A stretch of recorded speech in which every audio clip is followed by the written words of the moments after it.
Assalamualaikum warahmatullahi wabarakatuh. Waalaikumsalam. Di atas saja Pak Mimbar. Oh, di mimbar. Ayo.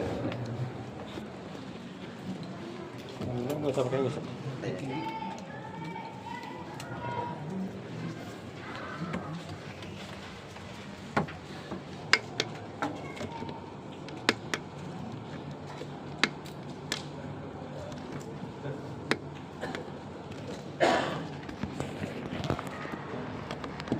Alhamdulillah wa syukru ala ni'amillah wassalatu wassalamu ala rasulillah wa ala alihi wa sahbihi wa mawala. A'udzu billahi minasyaitonir rajim.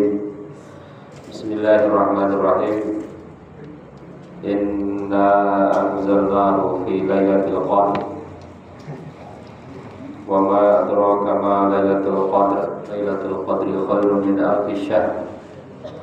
Wa qala aidan Ya ayyuhan nas qad ja'akum mau'izatun min rabbikum wa shifaa'un lima fis sudur wa hudan wa rahmatun lil mu'minin.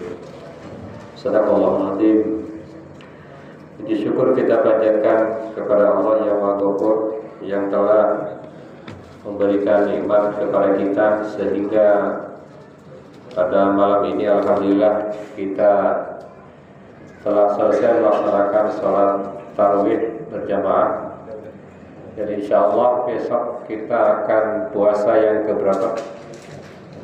18 ya. Berarti ini malam 18 ya.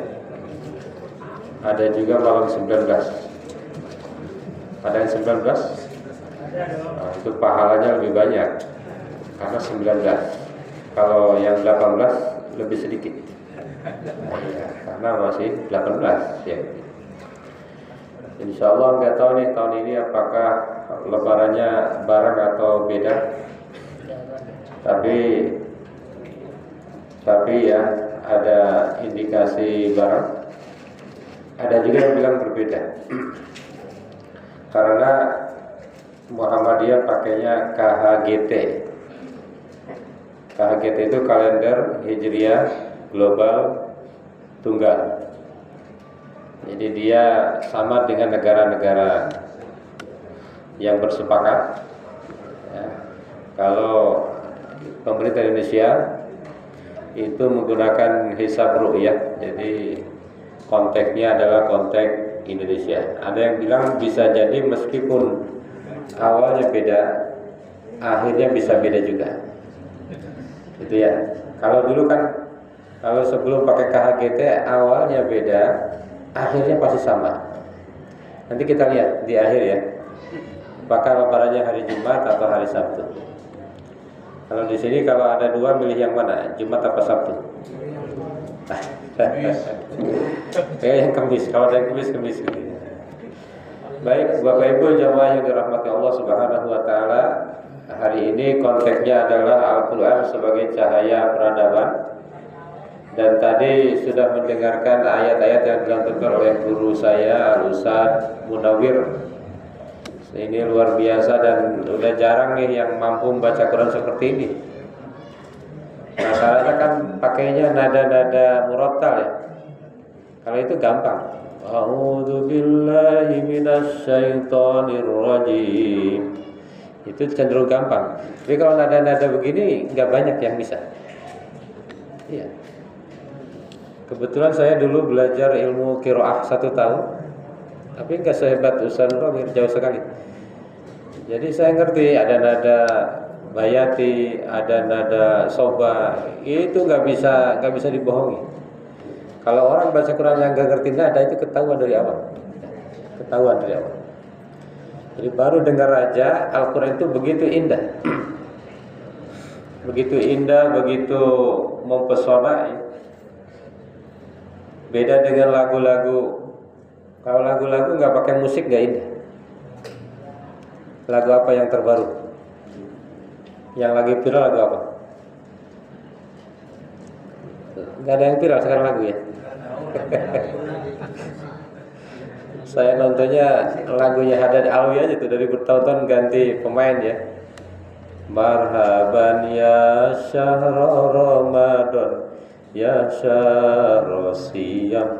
Itu kalau nggak pakai musik gak enak. Tapi kalau Al-Quran tidak pakai musik enak. Dan itu dijamin enak. Maka ada ulama yang mengatakan bahwa Al-Quran itu racikannya itu racikan sempurna. Bapak Ibu pernah makan bakso yang paling enak di mana? Di Pamulang. Anur. Ada bahasa Anur ya? Kenapa bakso itu disebut bakso enak? Karena racikannya itu pas. Pedesnya pas, asinnya pas, gurihnya pas, lembutnya pas, suasananya juga pas. Itu. Jadi kenapa Al-Quran itu menjadi luar biasa? Karena pas. Makanya kalau Ustadz doanya gitu, yang penting gak usah kaya, yang penting pas-pasan. Pas pengen mobil ada uang, ya betul. Pas mau zakat ada uang, pas. Nah, Al-Quran itu pas. Misalnya ayat yang tadi dibacakan Ustaz kita, Syahrul Ramadan alladzi unzila fihi al-Qur'an hudan lin-nasi wa bayyinatin minal huda wal furqan. Enak kan, pas ya? Coba kita balik dikit aja, pasti nggak pas? Syahrul Ramadan alladzi, misalnya kita ganti ya. Yanzilul Qur'anu fi syahri Ramadan. Nggak enak kan? Nggak enak. Padahal maknanya sama, harfiahnya sama. Beda dengan syahrul Ramadan alladzi unzila fihi al-Qur'an hudan lin-nasi wa bayyinatin minal huda wal furqan. Faman syahida minkum asy-syahra falyasum. Waman kana maridan aw ala safarin fa'iddatun min ayyamin ukhra. Yuridullahu bikumul yusra wa la yuridu bikumul 'usra. Wa litukmilul 'iddata wa litukabbirullaha 'ala ma hadakum wa la'allakum tashkurun. Ini ayat Ramadan cuma ada 6 Pak Ustaz ya. Udah pada hafal belum? Itu Ramadan berkali-kali kadang enggak hafal-hafal ya. Kenapa enggak hafal-hafal? Karena bukan Ustaz. Kalau Ustaz ngapalin dia. Oh, jadi imam, masa imamnya qul huwallahu lagi ya. Itu. Wa idza sa'alaka ibadi anni fa inni qarib ujibu da'watad da'i idza da'an falyastajibu li wal yu'minu bi la'allahum yarshudun. Kalau ayat selanjutnya apa ini keren nih jamaah kita. Adur. Uhilla lakum lailatas siyami. Lupa. Uhilla lakum lailatas siyami rafathu ila nisaikum. Boleh di bulan Ramadan itu berhubungan dengan istrinya. Nah ini dalilnya Pak. Jangan tahu pelaksananya doang. Ini dalilnya nih. Uhilla lakum lailatas siyamir rafathu ila nisaikum hunna libasul lakum wa antum libasul lahun. Alimallahu annakum kuntum takhtanuna anfusakum fataba alaikum wa fa'antum fal'ana bashiruhunna. Tuh sekarang boleh tuh fal'ana bashiruhunna wabtagu ma kataballahu lakum wa kulu washrabu hatta yatabayyana lakumul khaytul abyadu minal khaytil aswadi minal fajr thumma atimmu siyama ilal lail wa la tubashiruhunna wa antum aakifuna fil masajid tilka hududullahi fala taqrabuha kadzalika yubayyinullahu ayatihi lin-nas la'allahum tattaqun. Nah, ini yang terakhir nih yang suka lupa nih. Tujuan puasa kan ini. Wala taqulu amwalakum bainakum bil batil. Janganlah kalian memakan harta saudara kalian dengan cara batil. Tujuannya itu puasa itu. Yang halal aja tidak dimakan, apalagi yang haram. Ini gimana ini? Koruptor. Puasa tapi koruptor gimana? Puasa itu yang halal aja tidak dimakan. Nasi halal enggak? Siang hari haram, maghrib halal. Itu. Es dawet siang halal apa haram? Haram. Maghrib halal. Istri siang halal apa haram? Haram. Halalnya kapan? Habis tarawih. Kalau habis maghrib kan tanggung. Gitu. Betul nggak? Ya, ini memang Quran itu luar biasa. Coba ini masih ada waktu, cuma berapa kali lagi, minimal ayat Ramadan kita hafal ya.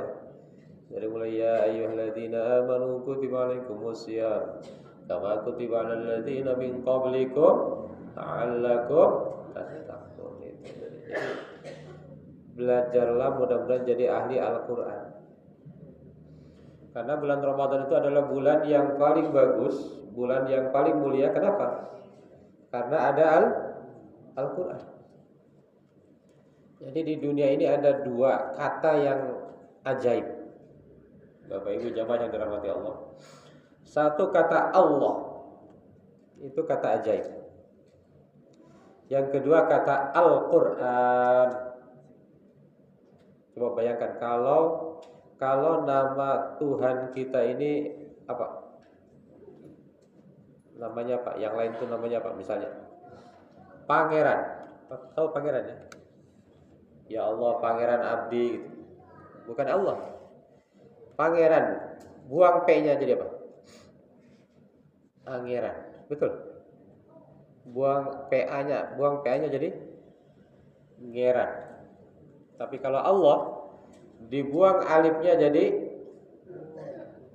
Lillah. Iya kan? Allah, tahu tulisan Allah ya? Alif lam ha.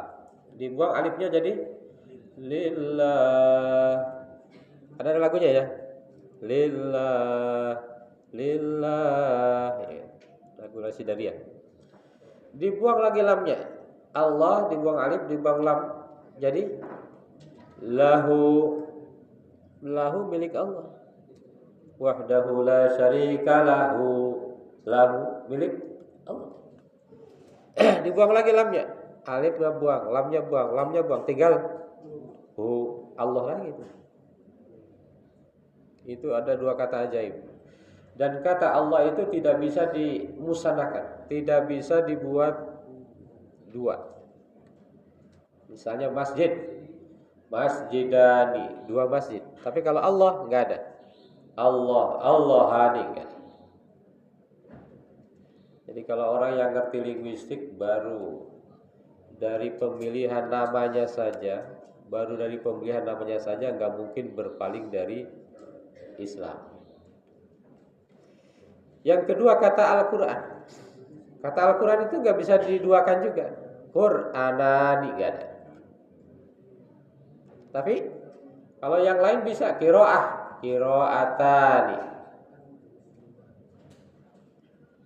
Kenapa enggak namanya qiraah? Padahal sama-sama bacaan artinya. Saya sedang membaca qiraah. Enggak ada. Tapi Allah pilih kata Al-Quran. Quran itu tidak ada duanya. Karena itu sampai akhir kiamat, sampai hari kiamat, sampai kapanpun tidak akan pernah ada orang yang mampu untuk memalsukan Al-Quran. Meskipun teknologi sudah canggih, ketahuan, Pak.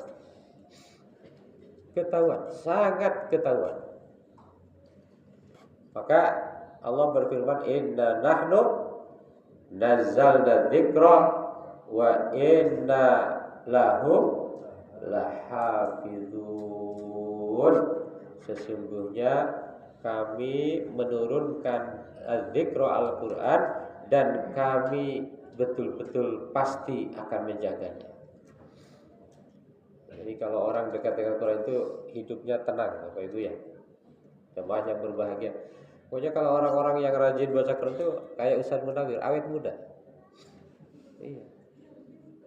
Mungkin usianya di atas saya tapi kelihatan lebih muda ya.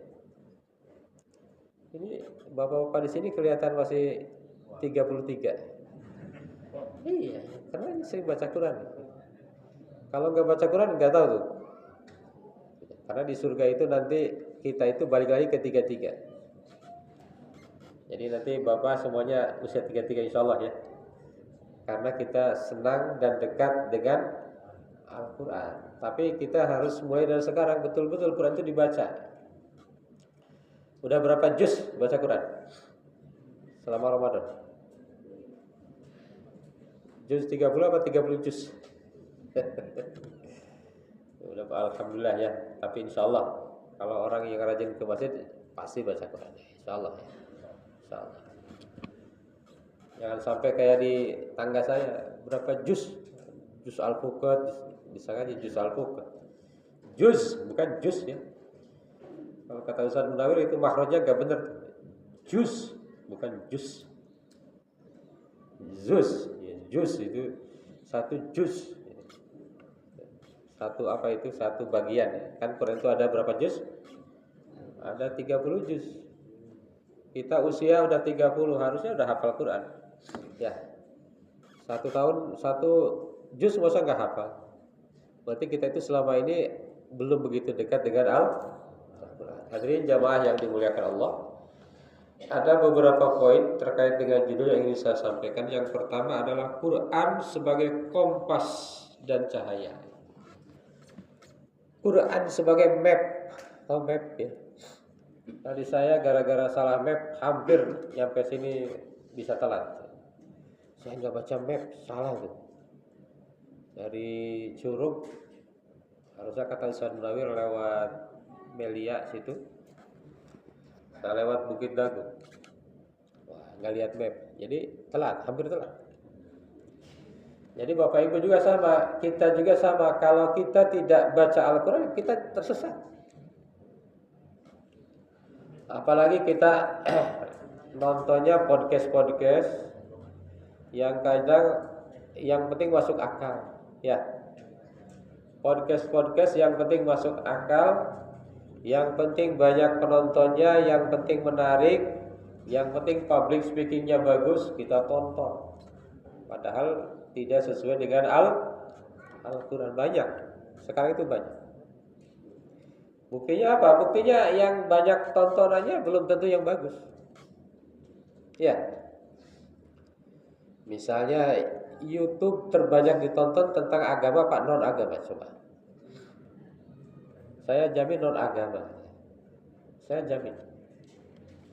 Sementara saya masukin YouTube paling nonton 11, 20. Nah, udahlah enggak apa-apa lah kata saya, yang penting saya nyimpen video gitu ya. Saya ceramah hari ini saya rekam, nanti saya masukin YouTube. Tapi yang nonton enggak banyak. Kalah lagu Apache. Apache apa itu maksudnya? Lagu Apache berapa penontonnya? Itu miliaran. Lagu Korea itu ngeri ya. Jadi kita tuh kadang-kadang lupa petunjuk, lupa bahwa kompas kita itu adalah Al-Quran Al-Karim. Kompas kita itu Al-Quran. Misalnya kalau mau sukses dalam Al-Quran itu ada berapa resepnya? 5. Kita lupa.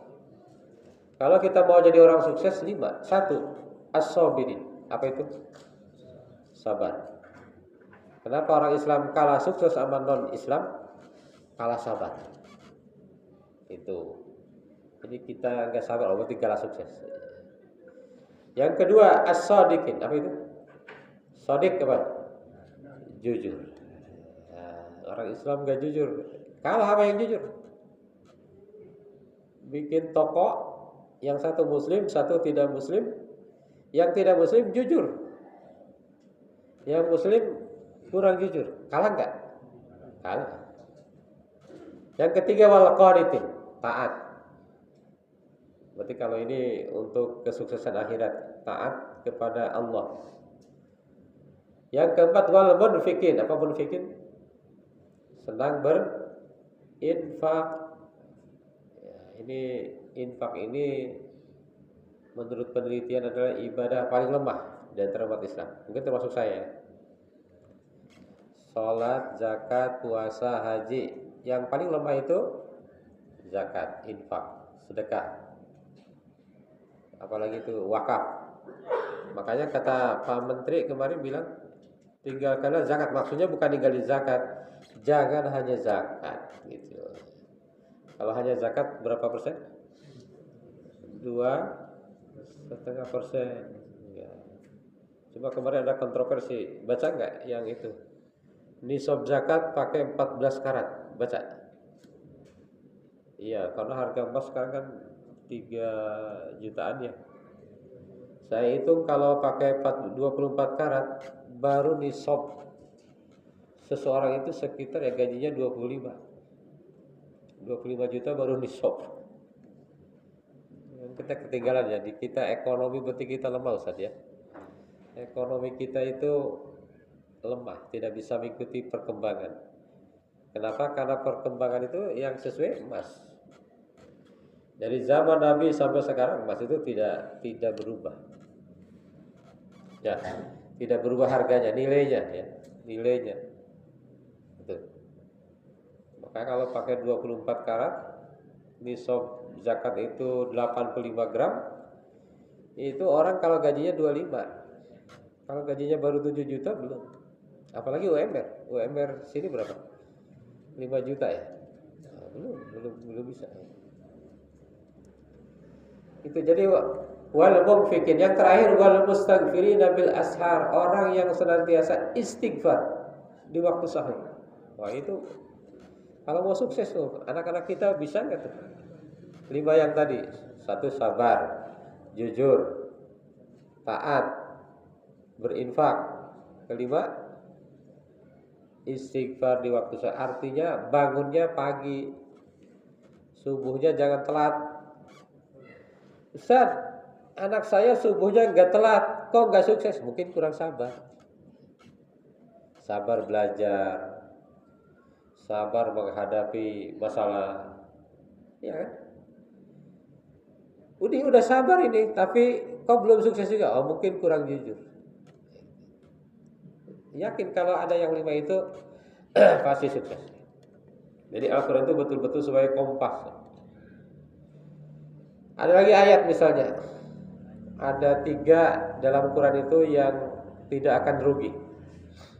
Kalau Bapak Ibu yang lain rugi, jualan bisa rugi, dagang bisa rugi, tapi ada 3 yang tidak pernah rugi. 1 apa? Innal ladzina yasluna kitaballah. 1 membaca Al-Quran. Ini mulai sekarang bacalah Al-Quran. Itu jangan dianggap remeh. Tadi Ustaz kita baca Quran itu berapa huruf? Ya, luar biasa. 1 huruf 10 kebaikan. Bahkan kalau ada orang baca Quran tapi masih terbata-bata, walladzi yaqra'ul Quran wa yatata'ata falahu ajrun. Tuh. Orang yang membaca Quran tapi terbata-bata, maka dia bahkan dapat 2 pahala. Kompas. Jadi kalau ada apa-apa yang baru, kembalikan kepada Jadi Quran benar gak nih menurut Quran? Yang kedua jamaah yang dirahmati Allah, yang disampaikan adalah bahwa Al-Quran adalah penyembuh dari luka. Syifaun lima fis sudur. Jadi Quran itu betul-betul penyembuh. Dan sekarang itu memang betul-betul banyak penyakit, terutama penyakit hati. Kalau kita dengarkan ahli-ahli kesehatan ya, bahwa kesehatan itu berapa persen yang disebabkan oleh pikiran? 80%. 20% dari makanan dan olahraga. Jadi kita itu di zaman modern ini banyak stres terus terang. Buktinya apa? Suka scroll kan? Nggak bisa Stres kan? Scroll. Ada lagi yang baru. Ada lagi yang nggak bisa habis. Jadi stres. Saya ingat di zaman saya kecil itu indah sekali. Tahun 90-an nggak ada scroll WA itu. Sekarang itu stres. Nah, obatnya apa? Al-Quran. Penyembuh. Al-Quran itu penyembuh. Jadi kalau orang senantiasa membaca Al-Quran, maka hatinya akan merupakan hati yang sehat, terbebas dari berbagai penyakit hati, terbebas dari kemunafikan, terbebas dari kikir, terbebas dari cinta dunia kalau dia betul-betul membaca Al-Quran. Ya, dari sekarang makanya sering-seringlah membaca Al-Quran. Yang terakhir jamaah yang dirahmati Allah, yang saya sampaikan adalah Al-Quran bisa membentuk generasi terbaik. Maka tadi Al-Quran adalah sebagai cahaya peradaban. Jadi kalau mau peradaban kita keren, kembalilah kepada Al-Quran. Kenapa peradaban kita itu kalah sama yang lain? Ya karena kita itu tidak kembali ke Quran. Gitu. Misalnya ada ayat Quran, innamal mu'minuna ikhwatun. Apa artinya? Sesungguhnya orang-orang beriman itu bersaudara. Tapi kita beda dikit aja berantem, gitu. Ini Iran lagi nyerang Amerika. Hanya Iran bukan Islam, gitu. Allahumma, kita beda dikit aja ya. Walaupun agak banyak, tapi nggak apa-apa kan. Namanya perbedaan itu sunatullah. Di dalam Al-Quran dikatakan, walau sya'a maqtatal ladzina min ba'dihim min ba'di ma ja'atuhumul bayyinah. Kata Allah, kalau Allah mau ya gampang aja, tidak ada perbedaan. Tapi Allah itu maunya beda gitu. Allah juga maunya beda. Ada hikmah. Ini awal Ramadan, kenapa enggak sama sih? Allah juga maunya beda. Kenapa? Karena dengan perbedaan itu kadang-kadang banyak hikmah. Gitu. Jadi maka ada hadis mengatakan khairukum man ta'allamal Qur'an wa 'allamahu. Yang terbaik di antara kalian adalah orang yang belajar Al-Qur'an dan mengajarkannya. Setelah saya baca tafsir, ternyata yang dimaksud dengan belajar itu bukan hanya tilawah. Bukan hanya membaca verbal. Tapi belajar itu satu, membaca verbal. Kedua, qiraah. Qiraah itu membaca dengan paham. Tadi Ustaz Munawir membacakan sari tilawahnya kan. Aku berlindung kepada Allah. Bulan Ramadan adalah bulan itu baru qiraah. Yang ketiga yang dimaksud dengan belajar itu adalah tadabbur, mendalami, merenungkan. Tadabbur ayat Al-Quran, tadabbur makna-makna atau maksud-maksud daripada ayat Al-Quran. Dan yang terakhir yang dimaksud dengan ta'allam adalah al-amal bil ahkam, melaksanakan hukum-hukum Al-Quran. Kalau Quran nyuruh puasa ya puasa, itu ya. Kalau Quran nyuruh sholat ya sholat. Kalau Quran nyuruh zakat ya zakat, gitu. Kalau Quran suruh menghormati orang tua, hormat. Nggak ada yang salah dalam Quran. Wa 'allamahu, yang kedua, orang yang terbaik itu adalah orang yang mengajarkan Al-Quran. Yang dimaksud mengajarkan Al-Quran itu adalah bukan hanya mengajarkan tadi huruf-hurufnya, membacanya, tafsirnya, bukan. Tapi adalah binal akhlak, menciptakan, membangun akhlak. Itu. Membangun akhlak berbasis Quran. Mas'uliyatul walidain, tanggung jawab orang tua untuk mendidik anaknya berbasis Quran. Itu yang dimaksud dengan wa 'allamahu. Dan yang terakhir adalah al-istimrariyah. Kita ini berkelanjutan dalam pahala. Jadi ketika kita mengajarkan Al-Quran ini, pahalanya itu luar biasa, mengalir begitu deras, maka bahagialah mereka-mereka yang kehidupannya ini dekat belajar dan mengajarkan Al-Quran. Kan ada 3 yang tidak akan terputus. Ilmun yuntafa'u bih. Nah, ini Al-Quran. Al-Quran ini adalah salah satu ranah untuk kita mendapatkan pahala jariah. Pahala yang tidak terputus ketika kita yakni selama hidup mengajarkan Al-Quran. Kalau kita bukan ustadz, ajarkan ke anak kita, ajarkan ke cucu kita. Kalau ustadz lebih enak lagi. Kalau Ustadz Munawir santrinya 100, insyaallah sebentar lagi 1000, insyaallah ya. Kita doakan ya, mudah-mudahan guru kita ini ya betul-betul dalam rangka Allah mengajarkan Al-Quran ini betul-betul mendapatkan ridho dan betul-betul sukses, sehingga nanti betul-betul menjadi amal jariah. Hadirin jamaah yang dirahmati Allah, itu saja yang bisa disampaikan. Mudah-mudahan kita bulan Ramadan ini betul-betul menjadi ahli Al-Quran, menjadi bangsa yang ahli Al-Quran, sehingga bangsa kita adalah bangsa yang memiliki peradaban yang luar biasa. Terima kasih, mohon maaf. Wassalamualaikum warahmatullahi wabarakatuh.